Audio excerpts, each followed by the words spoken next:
Kebetulan ni kita ada smoke. Ni dia lah. Lamb versus beef dah sampai. Didatangkan dengan 4 jenis sos lah. Untuk yang ini lamb shank, yang ini lamb ribs, yang ini beef back ribs, ini lamb rib. Ini brisket. Lamb versus beef platter ni harga dia hanya 325 saja. Okay, ini double humble burger. Yang ini nasi goreng kambing. Burger daging. Yang kita smoke lah. Tu kita smoke dia dalam masa 3 ke 4 jam. Double humble burger ni RM24. Dalam nasi goreng kambing ni ada daging yang kita dah smoke. Kita dah smoke dia dalam 8 jam ke 10. Nasi goreng kambing ni RM16. Carbonara ni pula dia datangkan dia punya protein dia smoke sosis. Smoke sosis tu pula kita dah smoke dia selama 3 ke 4 jam. Harga pula dalam RM20.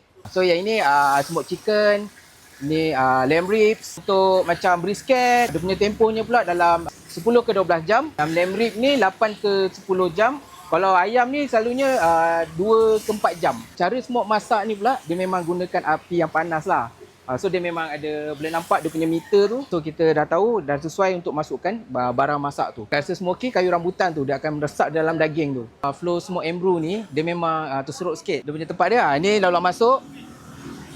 So inilah tempat dia. So dia memang tersorok. Kalau orang dari luar memang susah nak nampak lah. Ini kita panggil Kampung Cibadak. Turun je highway dia. Kalau daripada Gombak masuk kanan.